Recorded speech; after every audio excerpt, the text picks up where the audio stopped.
Hi hello అందరికీ నమస్తే. ఎలా ఉన్నారు? అందరూ బాగున్నారని అనుకుంటున్నాను. నేను చాలా బాగున్నాను. Welcome back to our channel love and pride and మీరు వింటున్నారు మాయా టూ. ఫైనలీ ఒక 12 రోజుల తర్వాత అనుకుంటా మా ఊరు వచ్చేసాను మొత్తానికి. హైదరాబాద్ నుంచి బా హైదరాబాద్లో ఉన్నన్ని రోజులు హాస్పిటల్కి ఇంటికి తిరిగానబ్బా. అయినా సరే మీ అందరి కోసం అట్లీస్ట్ ఏదో కొంచెం టైం కేటాయించడానికి ట్రై చేశాను. ఆ కష్టానికైనా కొత్తగా చూసేవాళ్ళు సబ్స్క్రైబ్ చేసుకోవచ్చు, పాత వాళ్ళందరూ లైకులు చేయొచ్చబ్బా. ఓకే, సరే, కమెంట్ కూడా చేయండి. అండ్ ఫుల్ బాడీ చెకప్ చేయించుకున్నాను. నేను అసలు బాగా ఎనిమిక్ అయిపోతున్నాను కదా. ప్రతి సంవత్సరం ఐరన్ ఇంజెక్షన్స్ ఎక్కించుకునే బదులు బెటర్ అసలు ఎందుకు తగ్గుతుంది ఏంటి చూయించుకుందామని మా ఇంట్లో అంత గోల చేస్తేను సరే అని వెళ్ళాను. ఇంకా కొన్ని టెస్టులు రాశారు. ఇక ప్రస్తుతానికి అక్కడ ఉండలేక అందులో పండగ వస్తుంది కదా, సంక్రాంతి వస్తుంది. సో నేను పండగకి కూడా హాస్పిటల్స్ చుట్టూ తిరిగేటట్టున్నా, అక్కడ ఉంటే లాభం లేదు. అండ్ ముందు 6 grams ఆఫ్ బ్లడ్డే ఉంది. అది మినిమం 8 grams ఆఫ్ బ్లడ్ అవుతే కానీ ఒక టెస్ట్ ఏదో 2 టెస్ట్లు ఏవో రాశారు, అవి చేయలేమని చెప్పారనమాట. సరే బ్లడ్ పెంచుకొని వస్తానండి అని చెప్పి వచ్చేసాను. పెంచుకున్న తర్వాత వెళ్దాం ప్రశాంతంగా. ఓకే, సో ఆఫ్కోర్స్ సోది మాట్లాడనని చెప్పి సోదే మాట్లాడుతున్నానేమో కదా. Anyways, let us get in to the story. So previous ఎపిసోడ్లో మనం ఏం చూసాము అంటే మన మాయాకి ఆయన పేరు కమిషనర్ ఫోన్ చేసి కేసు కూడా మీ టీంలో డీల్ చేయండి, కేసుని టేక్ ఓవర్ చేయండి అని చెప్తాడు. సో దాంతో జరిగిన ఇన్సిడెంట్ దగ్గరికి వెళ్తారు. ఆ జరిగిన ఇన్సిడెంట్ ఏమీ లేదు. సారీ, మన దాన్ని ఏమంటారబ్బా, గీత వాళ్ళ సిస్టర్ ఉంది కదా. సో తను మర్డర్స్ చేసింది కదా మాయాలో. సో అదే ప్యాటర్న్ అనమాట. ఒక ఊల్ఫ్ రావటం, వాళ్ళని రక్కేసి కొరికేసి యూనో ఎలా అయితే చంపినట్టుగా ఆ ప్యాటర్న్ ఉందో అదే ప్యాటర్న్ ఇక్కడ ఫాలో అవుతుందన్నమాట. ఎవరు అన్నది మనకి తెలీదు. సో అదే ప్యాటర్న్ ఉండడం వల్ల మనకి కమిషనర్ అని ఆయన సేమ్ ప్యాటర్న్ కాబట్టి నువ్వైతే దీన్ని కరెక్ట్గా ఫాలో అప్ చేయగలవు, బికాస్ నీకు ఆల్రెడీ ఆ ప్యాటర్న్లో ఎక్స్పీరియన్స్ ఉంది కాబట్టి అని చెప్పి చెప్తాడు.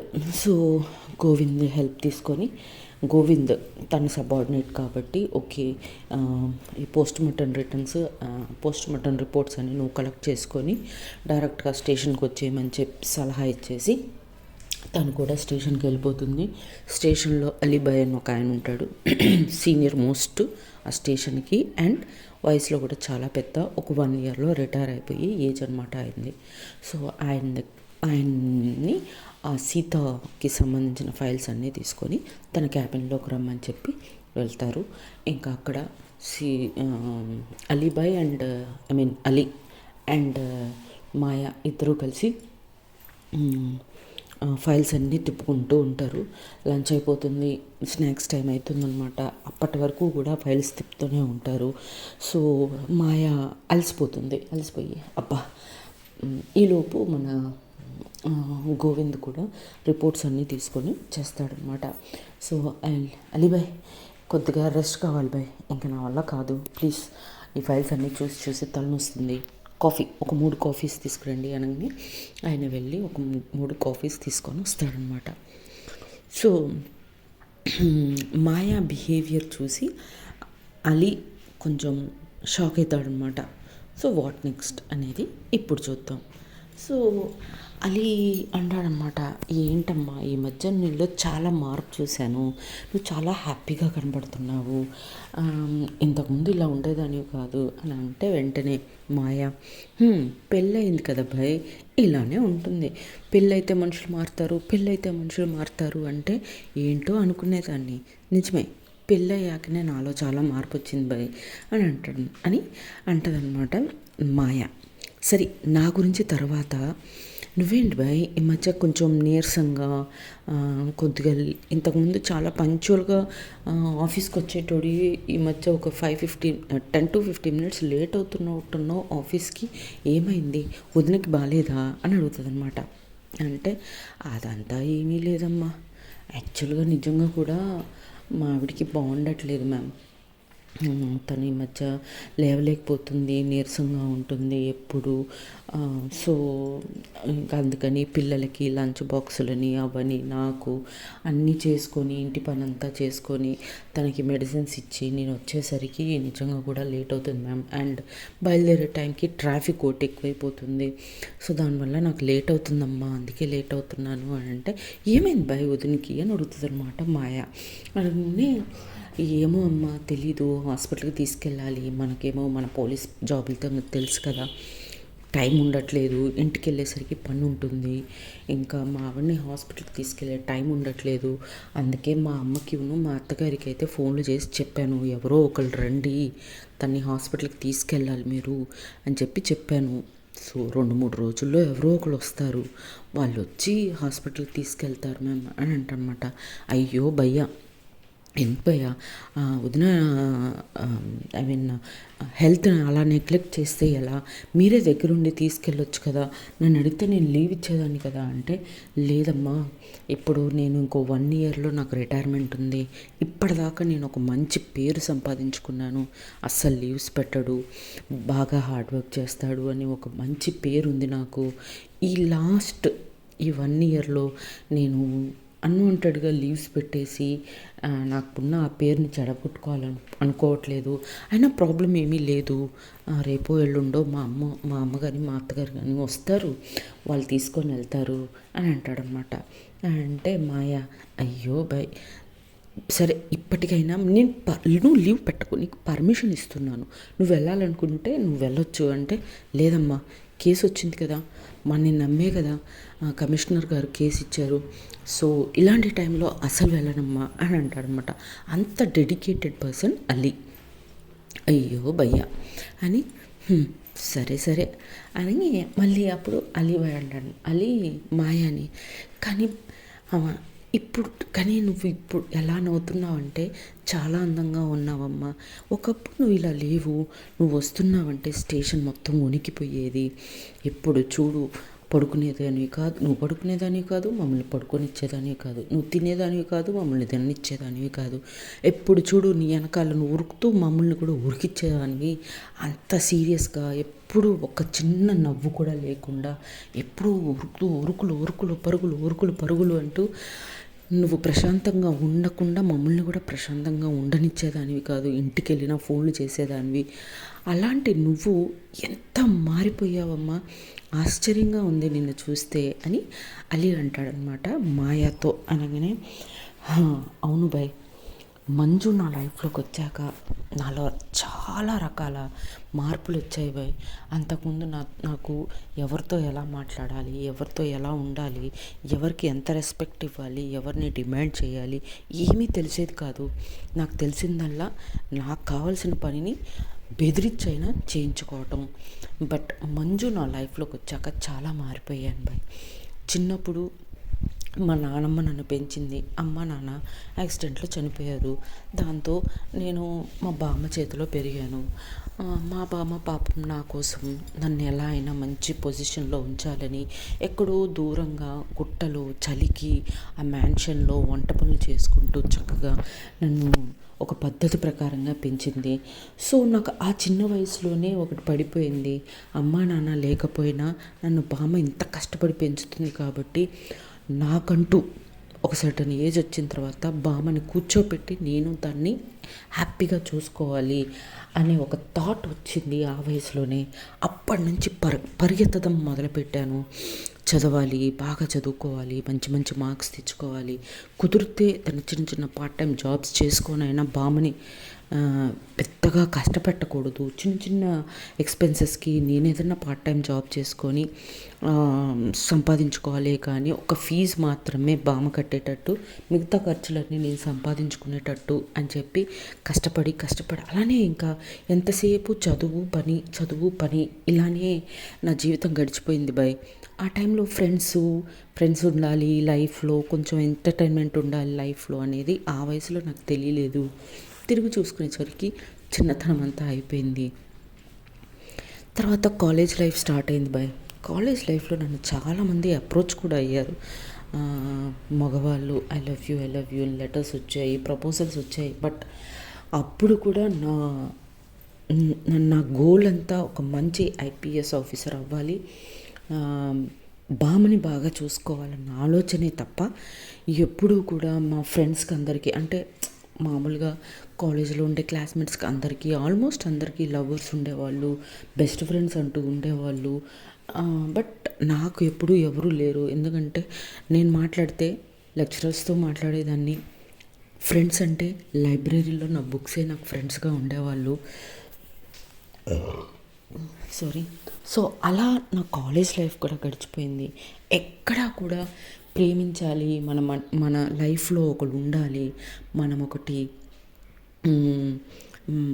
ప్రేమ, నవ్వులు, పిక్నిక్, సినిమాలు, ఆటలు, పాటలు ఇట్లాంటివన్నీ లైఫ్లో ఉండాలి అనే సంగతి మర్చిపోయి బ్రతికాను నేను మా బామ్మగారి కోసం అని చెప్పి చెప్తూ ఉంటుందన్నమాట. బట్ ఎప్పుడైతే మ్యాన్షన్కి మంజు వాళ్ళ ఫ్రెండ్స్తో వచ్చినప్పుడు మంజుని చూశానో ఆ రోజు నాకే తెలియకుండా నా మనసు స్పందించింది. So for the first time నేను ఒక అమ్మాయిని చూసి స్పందించాను. సో నేను నార్మల్ కాదు అనేది నాకు ఆ రోజు అర్థమైంది. మేబీ అందుకే అబ్బాయిలు వచ్చి నాకు ప్రపోజ్ చేసినా కూడా నేను వాళ్ళకి దగ్గర అవ్వకపోవడానికి రీజన్ అది కూడా అయ్యుండొచ్చు, నాకు తెలీదు. బట్ మంజుని ఎప్పుడైతే నేను లవ్ చేశానో అక్కడి నుంచి నా అదృష్టం ఎంత బాగుండిందంటే మంజు కూడా నన్ను రివర్స్ ఇష్టపడటం నా లైఫ్లో చాలా పెద్ద టర్నింగ్ పాయింట్. ఆ తర్వాత తను నాకు చాలా అంటే చాలా నేర్పించింది అన్న. మనుషులతో ఎలా ఉండాలి, ఎలా మాట్లాడాలి, ఎలా హ్యాపీగా ఎలా ఉండాలి, ప్రేమ అంటే ఏంటి, నవ్వు అంటే ఏంటి, ఎంతవరకు మనం ఒక మనిషితో మాట్లాడాలి, ఎంతవరకు ఒక లిమిట్ అన్నీ కూడా ఒక తల్లిలాగా నా పక్కన ఉండి, చిన్నప్పుడు ఒక తల్లి మన పక్కన ఉండి ఆడపిల్లలకి ఏమేమి నేర్పిస్తుందో అవన్నీ కూడా నాకు తను నేర్పించింది. సో అలా చూసుకుంటే నేను చాలా అదృష్టవంతురాలిని. అండ్ మనం చేసే జాబ్ ఎంత రిస్కో కూడా మీకు తెలుసు. అయినా సరే నన్ను ప్రేమించింది, నాకు భరోసానిచ్చింది. నువ్వు లేనప్పుడు, నువ్వు ఎక్కడికైనా బయటికి వెళ్ళినప్పుడు, ఎక్కడన్నా ఉన్నప్పుడు బామ్మ గురించి నువ్వు బాధపడాల్సిన అవసరం లేదు, నేనున్నా అనే ఆ భరోసా ఇచ్చింది చూడండి. ఇంకా తర్వాత నాకు ఏం కావాలి బాయ్, హ్యాపీగా నా ఉద్యోగం నేను చూసుకుంటున్నాను. బికాస్ ఇంట్లో బామ్మని చూసుకోవడానికి నా మంజు ఉంది అనే ధైర్యంతో ఇంకేం కావాలి. ఇంటికి వెళ్తే బ్యూటిఫుల్ ఫ్యామిలీ, ఆఫీస్లో మీరందరూ చాలా బ్యూటిఫుల్ సోల్స్, హ్యాపీగా గడిచిపోతుంది బాయ్ అని చెప్పొద్దు అనమాట. అంటే నిజంగా మంజు లాంటి బేటీ చాలా ఎక్కువ రోజులు బ్రతకాలమ్మా, చాలా హ్యాపీగా ఉండాలి మీ లైఫ్ అని దీవిస్తాడు అలీ. వీళ్ళిద్దరు మాటలు వింటూ చక్కగా ఎంజాయ్ చేస్తున్నాడు గోవింద్. సో మాయ గోవింద్ వైపు చూసి, హలో ఏంటి మా ఇద్దరు మొత్తం లైఫ్ సీక్రెట్స్ వినేశారు, మరి మీ గురించి ఏంటి చెప్పరా అని అంటే, నాకేమీ లేవు మ్యామ్, నార్మల్ లైఫ్ అని అంటే, అలా అంటా కుదరదు. ఓకే, మనిషి అన్న తర్వాత ఏదో ఒక స్టోరీ ఉంటుంది. సో మీరు ఇప్పుడు మనకి ఇంకా అరగంట టైం ఉంది, చక్కగా మీ స్టోరీ చెప్పండి అని అంటది అనమాట మాయ. అంటే అలా ఏమీ లేదు మ్యామ్, పెద్దగా ఆలోచించడానికో పెద్దగా నేను చెప్పుకునే అంత పెద్ద స్టోరీ ఏం కాదు మ్యామ్ నాది అని అంటాడనమాట. అంటే పర్లేదు, చిన్నదైనా సరే చెప్పు, మేము వింటాం, లైఫ్లో లవ్ అనేది ఏదో ఉంటుంది కదా అదన్నా చెప్పు అని అంటాడనమాట మాయ. అంటే actually ma'am, seventh eighth class చదివేటప్పుడు నేను ఒక అమ్మాయిని ప్రేమించాను మ్యామ్ అనగానే మాయా అండ్ అలీ ఓహో ప్రేమించారు ఆ ఏజ్లోనే అని అంటారు అనమాట. అనగానే అవును మ్యామ్ ఆ ఏజ్లోనే ప్రేమించాను ఒక అమ్మాయిని. ఆ అమ్మాయి నేను చాలా ఒకరినొకరు చాలా ఇష్టపడ్డాము. ఏదన్నా నా కోసం ఏదన్నా కొంటే ఆ అమ్మాయికి తీసుకెళ్ళటం, ఆ అమ్మాయి కోసం ఏదన్నా కొంటే తను ఇంటికి నా కోసం తీసుకురావటం, వాళ్ళ ఫ్యామిలీ మా ఇంటికి రావటం, మా ఫ్యామిలీ వాళ్ళ ఇంటికి వెళ్ళటం, ఏదన్నా యూనో టైం దొరికినప్పుడు సరదాగా ఆడుకోవడం, పాడుకోవటం, కలిసి చదువుకోవటం, ఇలా చాలా చాలా ఎంజాయ్ చేశాం మ్యామ్ లైఫ్ని. ఆ అమ్మాయి అంటే నాకు అంత ఇష్టం ఉండేది, ఆ అమ్మాయికి కూడా నేనంటే అంతే ఇష్టం ఉండేది. అలా 2 సంవత్సరాలు గడిచిపోయాయి. ఆ తర్వాత వాళ్ళ నాన్నగారికి ఎక్కడో ట్రాన్స్ఫర్ అయింది. సరే ట్రాన్స్ఫర్ అయింది కదా, మరి అక్కడికి వెళ్ళాక పోస్టల్ అడ్రస్ ఇస్తూ నాకు లెటర్ రాయి, లేదా ఏదైనా ఫోన్ నెంబర్ ఉంటే నాకు ఇవ్వు, కాంటాక్ట్లో ఉందాము, మనం ఈ రిలేషన్షిప్ని ఇలానే తీసుకెళ్దామని కూడా ఒకరికొకరు అనుకున్నాం మేడం తను ఇక్కడి నుంచి వెళ్ళే ముందు. బట్ ఏమైంది ఏంటి అనేది నాకు తెలియదు మ్యామ్.